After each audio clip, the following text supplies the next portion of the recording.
যারা দিল না এদেরকে কিন্তু জমপুরে নিয়ে যাব, জমপুরে নিয়ে যাবো এদেরকে।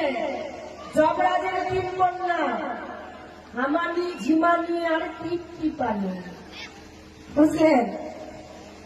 যমরাজার চিন্তার শেষ নাই, চিন্তায় পড়ে গেছে যমরাজ। কারণ ওই জমালয়ে যে নরক, ওই নরক শূন্য হয়ে যাচ্ছে দিনে দিনে।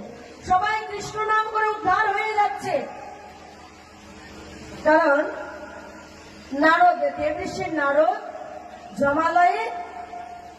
জমালয়ে প্রদক্ষিণ করতে গেছিলেন।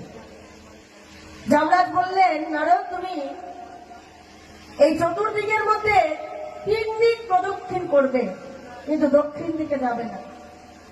নারদ 3 দিকে প্রদক্ষিণ করে মনে মনে ভাবলো, দক্ষিণ দিকে যেতে কেন মানা করলো? এবার দক্ষিণ দিকে যখনই গেল, দেখতে পায় সেখানে সব পাপীরা পরিপূর্ণ রয়েছে নরকে, নরক পরিপূর্ণ হয়ে গেছে। নারদ বললেন, ওরে তোরা এই পাপে নরক কুণ্ডে পড়ে রয়েছিস, একবার কৃষ্ণ নামে যত পাপ হরে জীবের সাধ্য নাই তত পাপ করে। তাই সবাই মিলে আমার সঙ্গে বাহু তুলে বল, রাধে রাধে রাধে রাধে, হরে কৃষ্ণ কৃষ্ণ কৃষ্ণ হরে হরে, হরে রাম রাম রাম। যখনই নারদ বলেছে এই কথা, সঙ্গে সঙ্গে সবাই মিলে রাধা গোবিন্দের নামে উচ্চস্বরে ধ্বনি করে উঠেছে।